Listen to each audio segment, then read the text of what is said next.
Bueno, pues buenos días, compañeras, y buenos días, compañeros. Buenos días, profe. Buenos días. Vamos a trabajar el día de hoy, como ya ustedes saben, el tema de la interpretación de la imagen pictórica. Y pues para esto me interesa mucho que ustedes eh, vayan integrando los elementos, los conceptos, las descripciones que hasta este momento, tanto en mapas mentales, gracias a la lectura del texto, o lo que yo he estado explicando en otros momentos, da pie para entender. Así que vamos a pasar por eh, el, el trabajo con la presentación que hemos estado viendo. Estoy tratándola de abrir y creo que ya está. A ver si.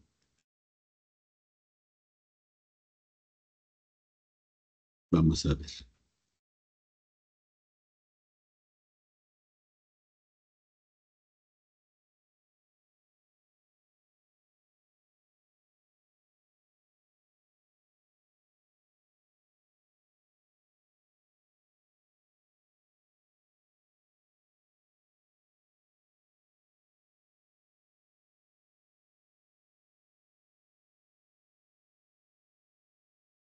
Ya se ve, ¿verdad?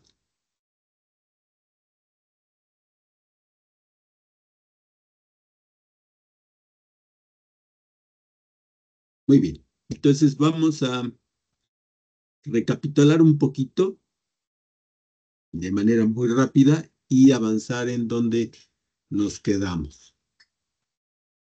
Entonces, permítanme.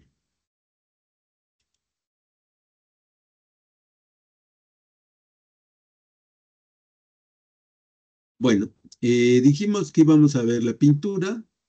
Hemos visto hasta este momento parte de estos temas. Hemos llegado hasta el tercero. Procuraremos terminar los que faltan, aunque sea de manera un poquito más apresurada.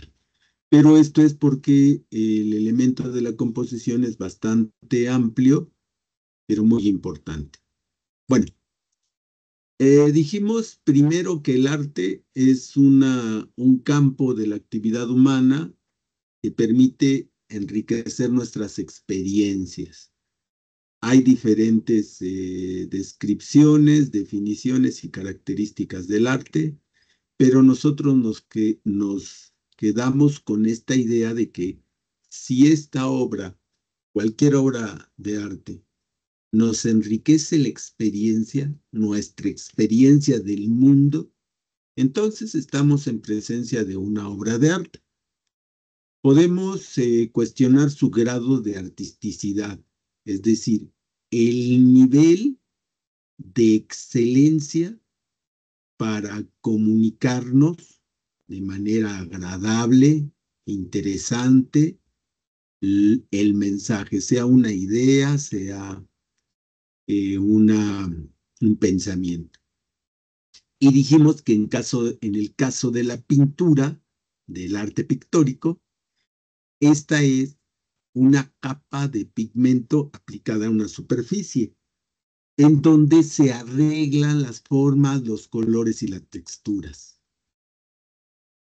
Vimos aquí que hay un soporte, una tela estirada en un cuadro de madera y ese soporte, ¿verdad? Tiene un formato, un tamaño, una forma y que sobre esa superficie es donde se arreglan, como aquí el pintor nos dice con el título de la obra, se arreglan los elementos, en este caso los rectángulos que aparecen en esta pintura, los colores, las formas y las texturas, para dar, ¿verdad?, un orden, un nuevo orden que me permite observar lo que yo estoy viendo como tema.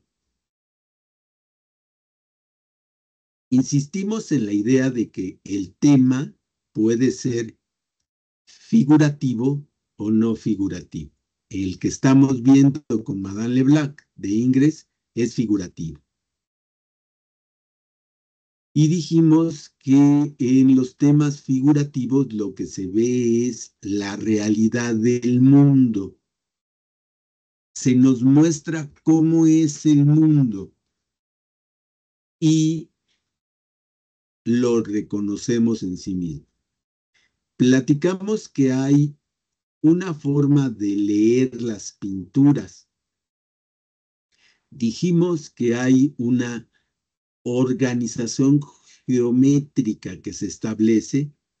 Hablamos de las medianas, es decir, la línea vertical que divide en dos partes exactas el cuadro, la mediana horizontal o los tercios verticales y los tercios horizontales. Y dijimos que esa organización geométrica permite colocar las cosas, lo que están colocando como elementos expresivos y comunicativos de la pintura, el pintor.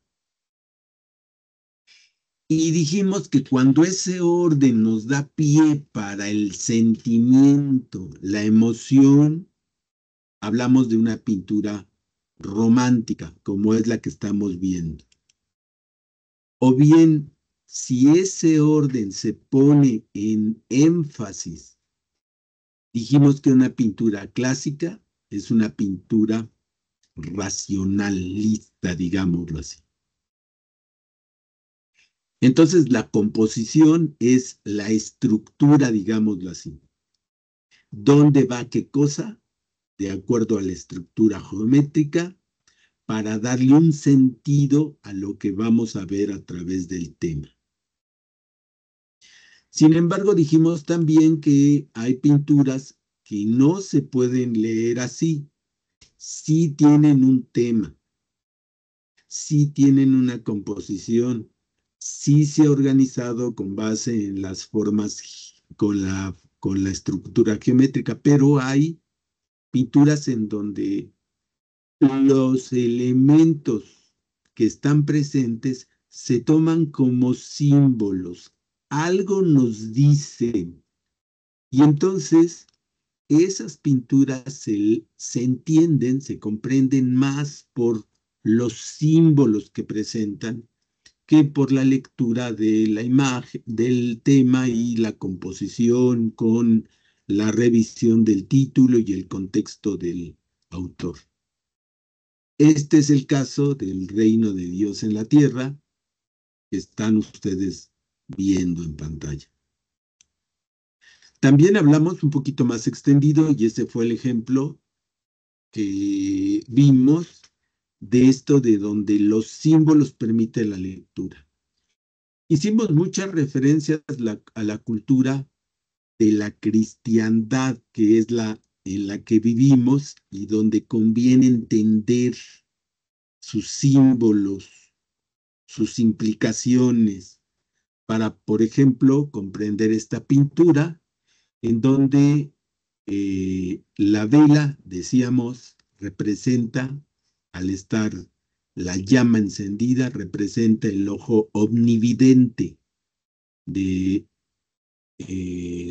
la presencia de Dios aquí, el espejo, la pureza, etc.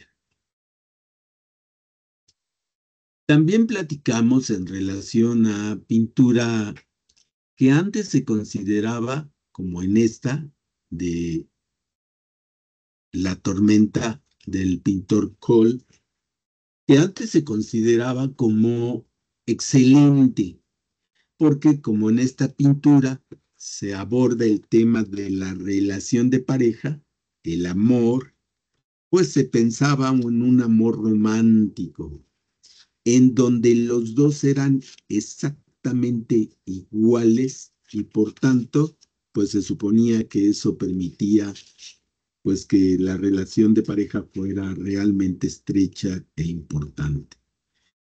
Y eso, dijimos, se representa a través del esquema compositivo. Platicamos que aquí hay unas líneas que aparecen todas en forma paralela y luego en la parte de arriba se juntan y ese esquema compositivo, esa manera en que se organiza, ¿verdad? Esta imagen hace referencia a esta idea romántica en relación al amor. También platicamos que esta pintura de Kokoschka ya no muestra, ya no muestra esta idea de eh, la igualdad, sino más bien la relación de pareja la concibe como una complementariedad de dos distintos pero complementarios. Y hay puntos en el esquema compositivo, aquí las líneas, ¿verdad?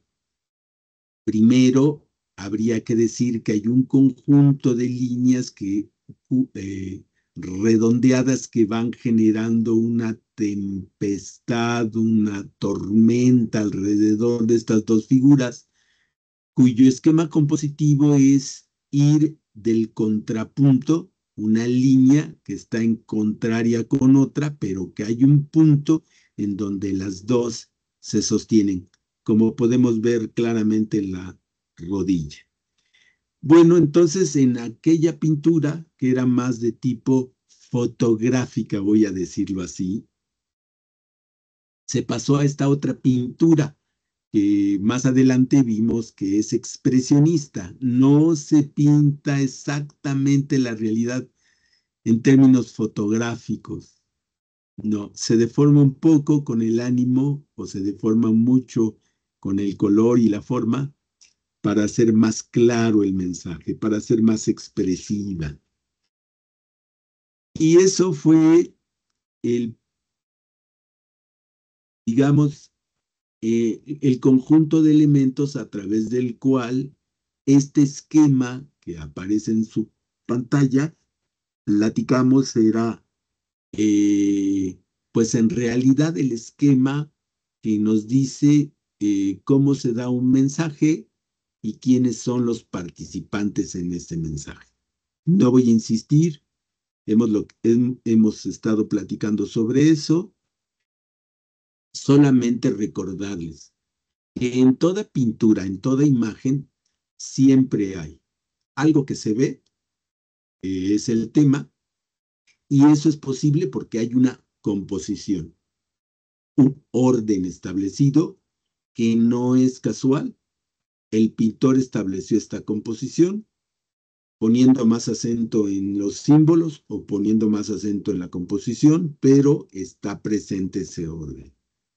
Y que la misma imagen constituye tanto el medio como el mensaje que el pintor nos quiso dar y el espectador en un juego intelectual de pensar, sentir, emocionarse, logra o no captar ese mensaje y de esa manera enriquecer su propio mundo y establecer un diálogo con el artista. Bueno, después de eso, platicamos que hay corrientes pictóricas que no las íbamos a ver en detalle, sino que, digamos, íbamos a ver las tres grandes variantes de expresión o de manera de decir las cosas. Y ahí están presentes el realismo, expresionismo y abstraccionismo. Realismo, este violín o el viejo violín pintado por Arnet, es realista. Este violín llamado amarillo, el violín amarillo de Dufy, ya es expresionista por el color y la deformación. En cambio, hablamos de que esta es una pintura abstracta que también hace referencia al violín, pero se llama Formas Musicales de George Braque. Es una pintura abstracta. Y luego nos dedicamos a ver, aunque con cierto detalle, el realismo.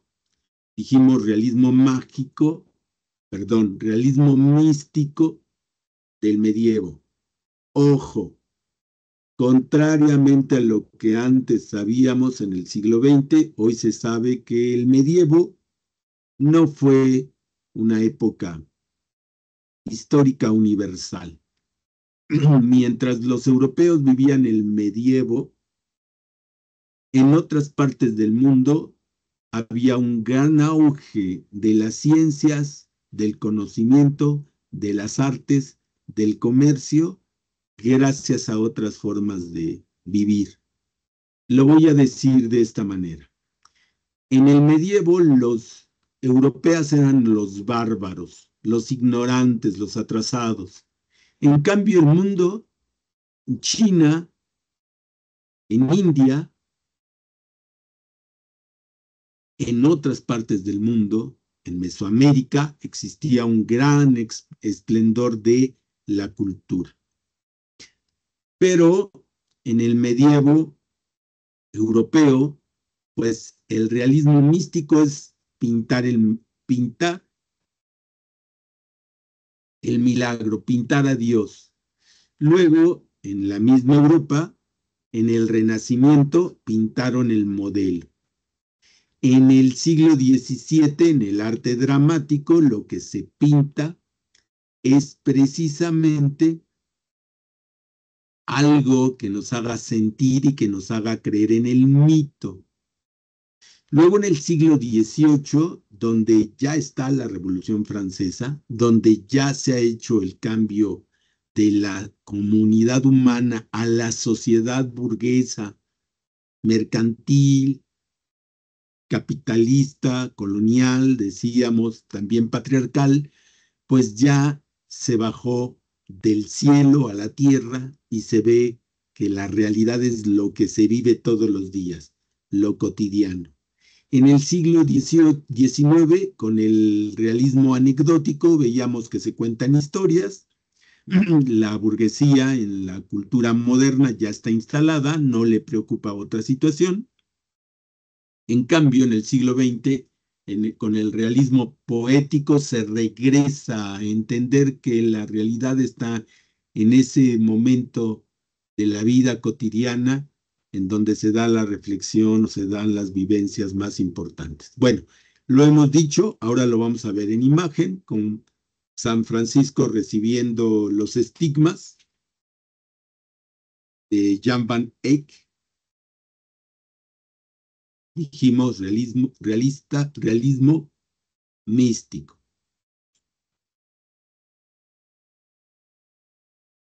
Dijimos realismo ideal, digámoslo así, con esta pintura de Rafael, que nos muestra Giuliano de Medici como el modelo del hombre europeo del Renacimiento. Un conquistador que no se para a someter con la violencia a otros pueblos mediante la espada, mediante el comercio, y al mismo tiempo se considera un conocedor de las ciencias, se considera un conocedor de las humanidades griegas y latinas. En el realismo dramático, siglo XVII, estamos aquí viendo el ejemplo de Peter Paul Rubens con Prometeo encadenado, donde estamos observando a la ave de rapiña sacándole las entrañas a Prometeo, y eso nos hace creer en el mito. Luego de Diego Rodríguez de Silva y Velázquez, las meninas, todavía está presente la nobleza, pero ya es la ciencia, lo cotidiano, que empieza a tener relevancia. Esta pintura, este bodegón o naturaleza muerta, ya es propiamente la mirada sobre la vida cotidiana. Hemos dejado de lado a la nobleza, hemos dejado de lado los mitos, hemos dejado de lado a los dioses. Y ahora todo secularizado, según esto, porque hemos abandonado todo eso de los dioses, los mitos y las creencias religiosas. Ahora somos laicos y pensamos, dicen los burgueses, dice la cultura de esta época, pues que vemos la realidad en lo cotidiano. Interesante que Jean-Baptiste Simon Chardin sea de los primeros en donde se empieza, si ustedes notan, está ya utilizando las formas geométricas, el cilindro, el rectángulo, las esferas, pero claro, en este momento todavía ocultas, por decirlo así, disfrazadas de frutas y objetos del mundo, está expresándose ya, perdón, explorándose ya la idea de la composición de la que hemos hablado anteriormente. Siglo XIX, realismo anecdótico, se nos cuenta una historia. Y ya es la época en donde la cultura moderna, la cultura burguesa, el capitalismo ha triunfado y no importa ver más que ciertas historias interesantes a través de la pintura. Estoy simplificando mucho, pero conviene que de esta manera comparemos esta pintura ya del siglo XX de Thomas Eakins, Miss Van Buren, una mujer trabajadora, sencilla, común, cotidiana, que nos muestra ese momento de reflexión acerca de lo que es la vida. Ese es, digamos, el punto en donde hemos llegado a pensar cómo es la realidad. Como esos momentos fugaces en donde se unen para mostrarnos la vida. Bueno, con esto en su momento vimos que era el realismo y pasamos al expresionismo, donde mostramos estas pinturas de las cuevas de la Cox, Montignan, en Francia, en donde dijimos que en un principio esta pintura de las cuevas de dos bisontes, pues se interpretaba que dibujaban mal los de las cuevas. Los cavernícolas no sabían dibujar, no tenían un pensamiento todavía suficientemente desarrollado, por decirlo así. En la medida que vamos transcurriendo en el siglo XX, nos vamos dando cuenta que la intención aquí es lo que decimos expresionista.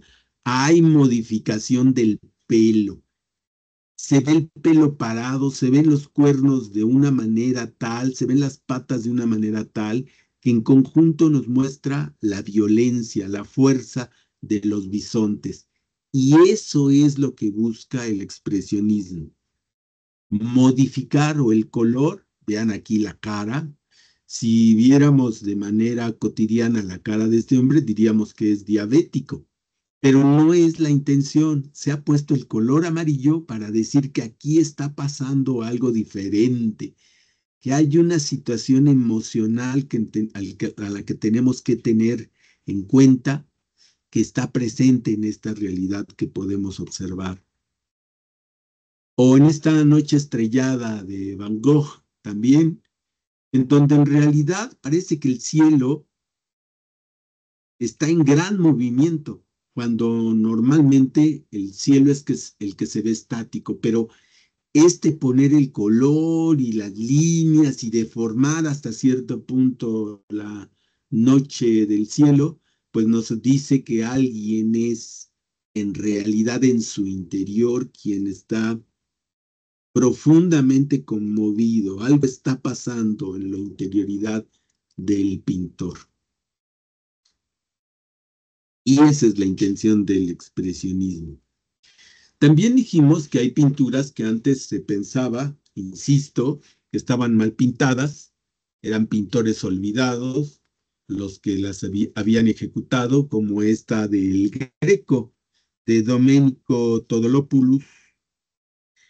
En esta pintura del Cristo en Getsemaní vimos, ¿verdad? Al compararlas, que el Greco utiliza la deformación, alarga las figuras, modifica las figuras para decir que estamos en presencia de seres divinos. Porque, como aquí podemos observar en el entierro del conde de Orgaz, en la parte baja, donde está la tierra, ¿se acuerdan? Dijimos que se divide el soporte, en la parte baja está la tierra, están los instintos, está lo natural, y en la parte alta está lo intelectual, está lo espiritual, está lo elevado. Y en la parte intermedia del soporte, cuando se colocan ahí las cosas, está lo emocional. Así que regreso con la idea. En la parte baja encontramos el cuerpo del conde de Orgaz, cuerpo real, material, que ha fallecido, y podemos ver que las distintas líneas que que van configurando, que van haciendo el contorno o la silueta de los personajes, nos van dirigiendo de la parte baja a la parte elevada. En la parte de la tierra todo está pintado con realismo. Todo está detallado, digámoslo así. Parecen relativamente fotografías. En cambio, hacia arriba, nosotros observamos ya las figuras alargadas, con lo cual estamos hablando, más bien el Greco nos está hablando del espíritu del conde de Orgaz que ha llegado en presencia de Dios. Insisto, no se les olvide, es aquí el pintor del Greco utiliza la deformación de la figura humana para decir que estamos en presencia del espíritu o de algo realmente inmaterial. Aquí estamos viendo un esquema de la composición, de cómo organizó todos los componentes, todos los elementos para que se generara el mensaje del que estamos platicando. Bueno, regresamos con el expresionismo. Rouault, George Rouault, este pintor es con óleo y sobre papel, muestra dos desnudos, así se llama la pintura. No es que no sepa pintar, lo que pasa es que deforma la cara, deforma el color de la piel de estas dos mujeres desnudas, no porque le interese el cuerpo físico, sino que al deformar el color y al deformar los rostros y las figuras, todavía reconocibles de estos dos desnudos, nos muestra la interioridad de estas dos damas. Ahí les decíamos lo que normalmente sucede en el expresionismo. Nos dice cosas perturbadoras, nos dice cosas que aparentemente son negativas, son escatológicas, son difíciles de asimilar. Salvo esta pintura de Jean Marin, que se llama El edificio que canta, una acuarela sobre papel, en la que, como ustedes ven, pues nos habla del dinamismo y de cierta alegría, contrariamente a las pinturas que hemos estado viendo del expresionismo. Regresamos con el origen del expresionismo, que es precisamente Alemania, después de la derrota de la Primera Guerra Mundial, Alemania no tiene sentido y las corrientes artísticas llegan a esta forma expresiva que hemos llamado expresionismo. Y aquí estamos viendo dos damas de la noche, dos damas en la noche, perdón, dos damas en la calle, perdón.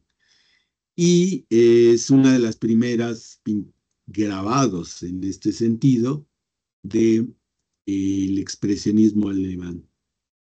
Si ustedes notan, el vehículo que se ve en la parte superior izquierda, pues no parece que tenga sentido hacia dónde va. Estas mujeres parecen estar caminando en un puente en donde pues realmente no se sabe cuál es el límite y se pueden caer a uno u otro lado. Los mismos rostros, la misma oscuridad, no parece tener sentido o no parece haber sentido en la vida. Bueno, también aclaramos que debíamos de tener cuidado porque el expresionismo, vamos a decirlo así, también se manifiesta en una variante que podríamos llamar convencional. Una fue las modificaciones para aclarar el mensaje. Como estamos viendo en esta pintura de Simone Martini, la Anunciación, decíamos aquí la pintura, la figura pintada de la Virgen, tiene estas dos connotaciones de expresionismo convencional. Una, porque al retraerse en una especie de semicírculo, el cuerpo de la Virgen con eso nos dice que ha recibido la noticia de que va a ser pues la madre del Creador, que va a posibilitar la reencarnación de el Dios mismo. Y la otra porque decíamos que en cada época se tiene una concepción acerca de la belleza. Y aquí, si ustedes lo comparan con la belleza contemporánea, que es considerar sana, alegre, vivida, satisfecha, pues esta mujer no se ve en su rostro de esa manera, sino más bien se ve como una neurótica. Y decíamos que eso correspondía a la belleza considerada en su época, en la época medieval, donde castigar a la carne y no ser feliz, sino sufrir, se suponía que era la manera de conectarse con Dios y cumplir pues la cultura de su época.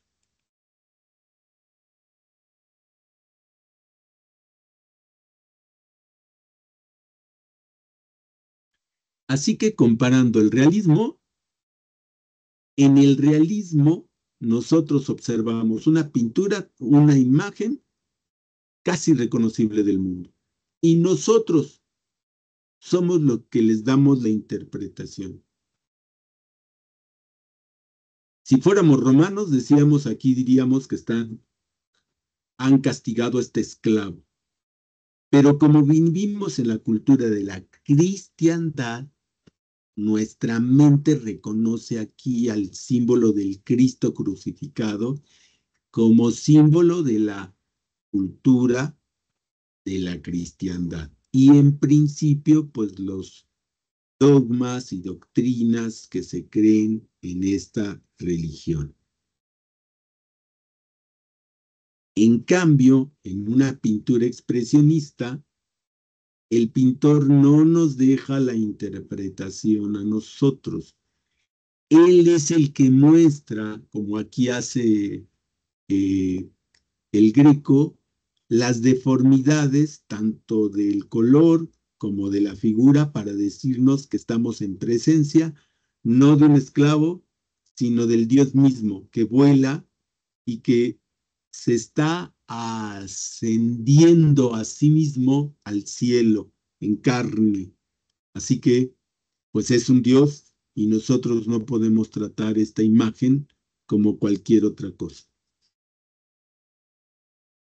Bueno, hoy vamos a trabajar un poco el abstraccionismo y lo vamos a comparar otra vez con el realismo. Esta pintura de Jean Vermeer, que se llama El artista en su estudio, tiene el mismo mensaje, la relación entre el modelo y el pintor. Aquí hay una composición. Si se acuerdan de sus mapas mentales y el tema de crear una apariencia de profundidad con la perspectiva, por cierto que este fue el elemento que permitió pasar de el pintor como artesano al pintor como artista. El utilizar la perspectiva geométrica, es decir, una concepción acerca del espacio, una concepción que hoy consideramos científica del espacio aplicado a la representación de imágenes, es lo que permite al artista, que antes era artesano, convertirse, estoy insistiendo en la idea, en 1300 aproximadamente, en lo que vamos a llamar el artista contemporáneo, el pintor como artista. Un siglo, más o menos un siglo de intensos cambios en los que se va a aplicar la perspectiva. Pero bueno, regresemos a la pintura en el sentido de que aquí hay la representación de la profundidad, hay una perspectiva. Si ustedes se lo imaginan, es un cuarto y todo está arreglado para que se vea como un cuarto donde hay una luz, que es la que media entre el pintor, se ve el pincel, se ve el cuadro, se ve que está sentado, él es el pintor y está mediado por la luz que no vemos, pero que la aplicación del color hace tener la sensación de que allá hay luz, que junto o vincula a la modelo, que aquí la vemos en una pose con un traje como si fuera clásico. Bueno, pues esta es una pintura realista. Vemos el tema y a través de la perspectiva se ordena. Ahí está la organización espacial en 3 dimensiones que ayuda a organizar la imagen que estamos viendo. Entonces nuestra composición está dada en planos de profundidad. La cortina es el primer plano, más cercano a nosotros. El pintor está en el plano intermedio y la modelo está en el plano de profundidad, es donde termina el espacio. O sea, así está organizado. La ventaja de esta pintura es que puede fallar algo de la composición, pero eso se compensa con lo que vemos, con el detalle que vemos. En cambio, compañeros, aquí están viendo, la composición es la imagen misma. El tema es la composición misma. Aquí hay un grado alto de síntesis, tanto en trama como en composición. Vuelvo a insistir, perdonen si soy demasiado insistente. Aquí el tema claramente es abstracto y se muestra mediante la composición. Vean ustedes, son formas geométricas regulares, todas, o sea, son elementos abstractos. Hay líneas, hay formas, hay colores y está arreglado, o sea, está ordenado. ¿Por qué decimos que está ordenado? Porque miren, aquí el rectángulo amarillo o el conjunto de 2 rectángulos amarillos, vean, están junto con este otro rectángulo. pero vean que estas líneas en diagonal, esas líneas en diagonal van de izquierda a derecha, lo que supone que así como están organizados los rectángulos que se conectan de izquierda a derecha, vean el rectángulo mayor amarillo con el rectángulo intermedio entre negro y gris, y luego el rectángulo chiquito con gris y amarillo y líneas de contorno negras más anchas, va de izquierda más grande a derecha más chico. Y lo mismo sucede en la parte de abajo, el rectángulo mayor, amarillo, luego como que tiene otro rectángulo más chico en la parte de abajo, y luego otro rectángulo un poquito más chico en el extremo derecho. Y otra vez las líneas, vean las líneas verticales, estas dos que aparecen aquí, van continuándose de izquierda a derecha. Eso supone que hay una relación entre la izquierda y la derecha, que hay en la izquierda y que hay en la derecha, que están conectados. Bueno, pues si ustedes lo ven, en la izquierda hay un rectángulo mayor, amarillo, y hay esta forma ovalada que tiene como tres ojos. Esta forma ovalada se parece a esta otra forma ovalada, pero en esta está blanca. Y es cierto que hay tres ojos, pero hay uno que no tiene el puntito, quiere decir que está apagada. Regresamos con la figura de la izquierda. Tiene una línea y luego una especie de línea. ¿No será el pincel esto? Y luego tiene un circulito. ¿No será esta la paleta? Así que este no será el pintor. Si este es el pintor, es el que está vivo y tiene dos ojos y tiene el ojo de la mente, el ojo intelectual, la mirada del artista, que es el que le permite ver el mundo. Entonces a lo mejor este es un busto. Este es busto porque es blanco, es la parte de la cara con los dos ojos, pero pues no está vivo. Así que aquí hay una relación entre el modelo, que es un busto, y el pintor, que está pintando el busto. Y por eso tenemos líneas continuas que van de un lado a otro y que los enlazan.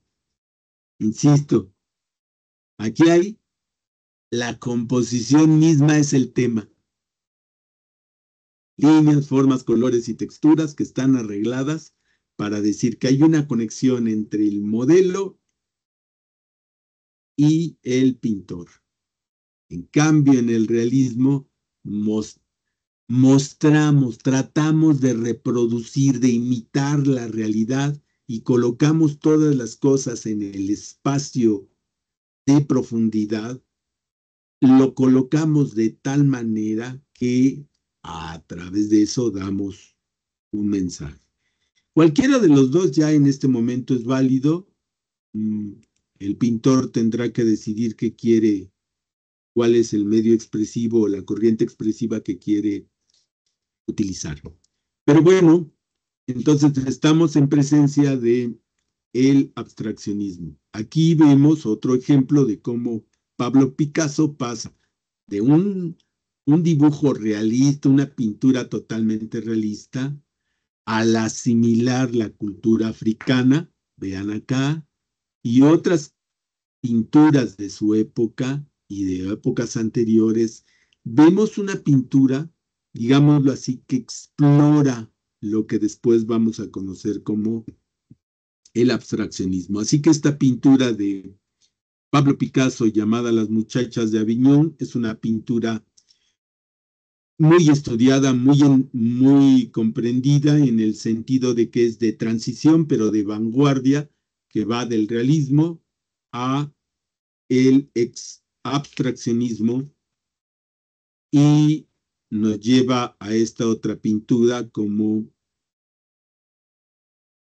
pues esta que estamos viendo, que en realidad es un mural,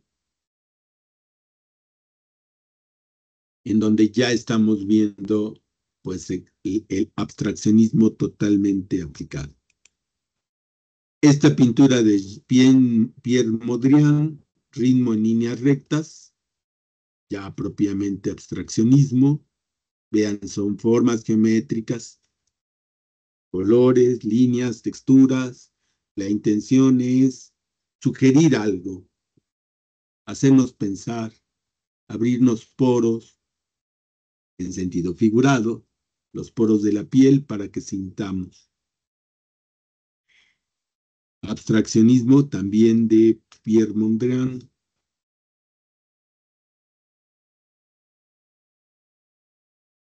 Ojo, la pregunta es ¿realista o abstraccionista? En realidad es una pintura abstracta, pero todavía concede al espectador el que organiza las formas geométricas y los colores para que se acerquen a esta realidad de dos casitas, tres casitas en un lago. Pero en realidad está construida, está pintada, está organizada con el ánimo abstraccionista. Esta pintura es interesante, también es de Piet Mondrian, un holandés, porque aquí ya nos muestra lo que es la idea del abstraccionismo conceptual. El pintor no pinta el objeto, no pinta la imagen del concepto, pinta la definición del objeto, pinta el concepto del objeto. Lo que estamos viendo aquí es la definición del concepto de árbol horizontal.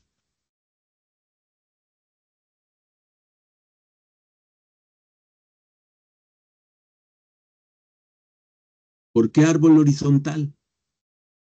¿Dónde está la definición? Si ustedes ven, las líneas van hacia la izquierda, hacia la derecha. Si ustedes observan a los árboles, son en realidad una tensión de fuerzas que va de arriba hacia abajo. La fuerza de abajo es las raíces y la fuerza de arriba es la copa que crece hacia el cielo. Pero hay una tensión también de izquierda a derecha, en donde la derecha no gana o pierde la izquierda, sino la tensión es dinámica.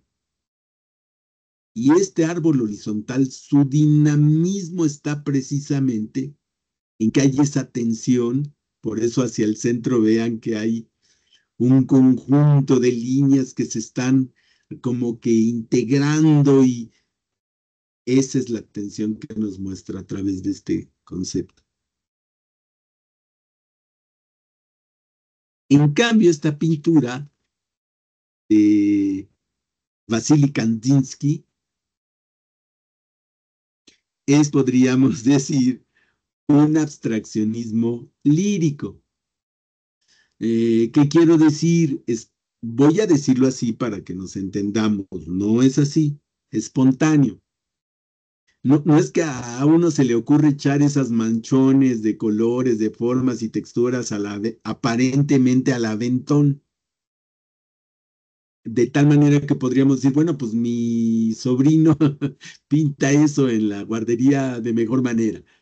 Bueno, es que aquí hay todo un trabajo de disciplina, de conocimiento y de exploración que lleva a que, digámoslo así, el pintor pueda en un momento hacer, mostrar en un determinado orden de manchones, colores, formas y texturas, la emoción que en ese momento o lo que está sintiendo en ese momento que está trabajando. Esa es la situación. Ahora, porque decíamos en un momento dado que todos los elementos que estábamos viendo como realismo, expresionismo y abstraccionismo están presentes en una pintura, pero que sobresale, es más importante uno. Y eso lo estamos viendo en esta pintura. Hay elementos abstractos, miren, ¿Cómo podemos hacer ver, decía William Turner, el incendio de las casas del Parlamento?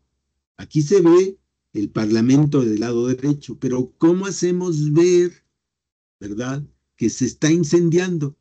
Vean que son puros manchones de colores.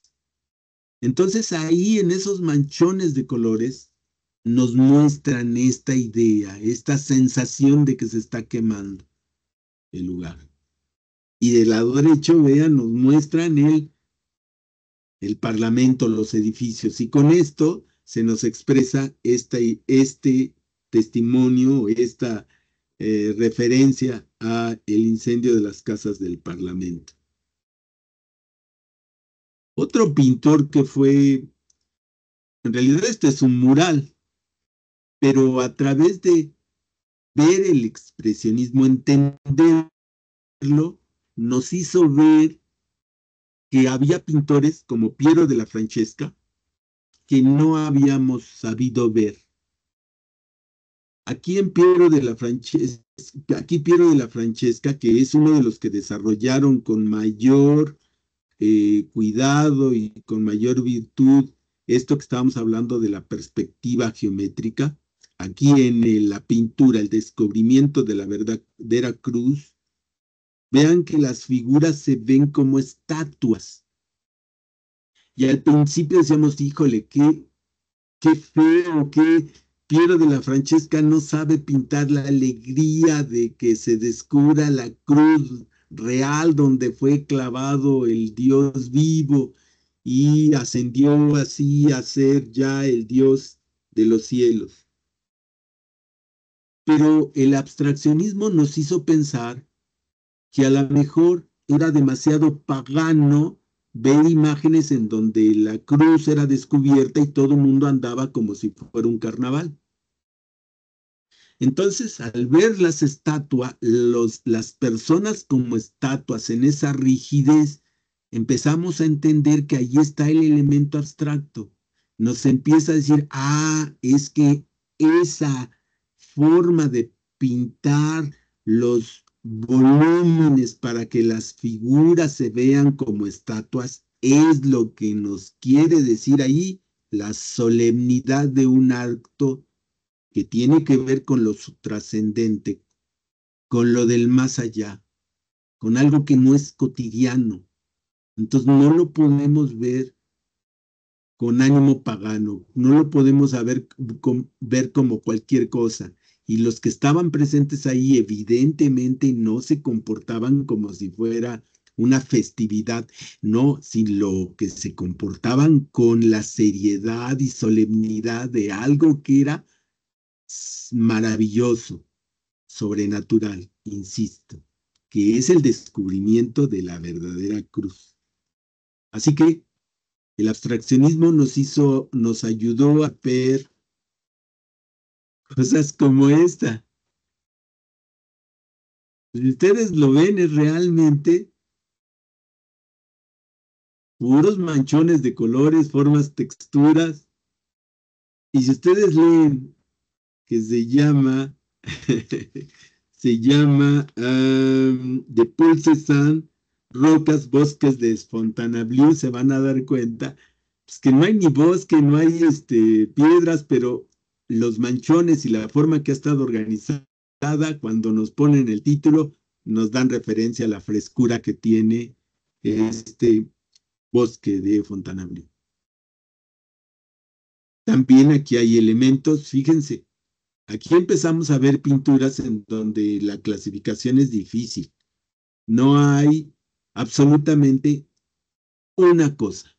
Están presentes tanto lo realista como lo expresionista, ya vieron el ángel, como lo abstracto, ya vieron la aureola del niño y la Virgen. Esta pintura se llama La Orana María.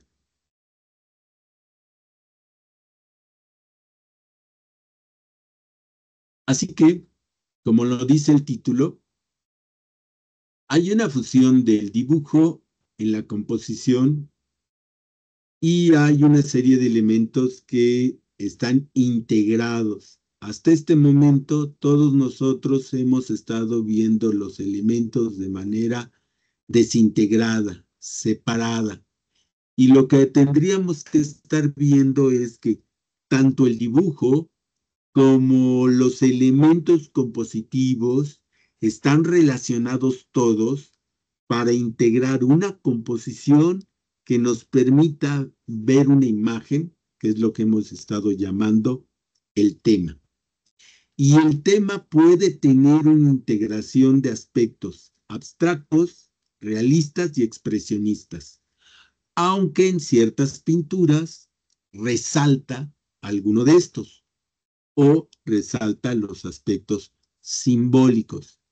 Y dependiendo de la pintura, el tipo de lectura que hagamos nos llevará a entender el mensaje. Bueno, yo le voy a dejar aquí. He hablado un ratito y continuaremos este tema la próxima sesión, esperando que puedan ir integrando su visión acerca de la composición pictórica. Bueno, aquí detendemos entonces esta parte de nuestro trabajo.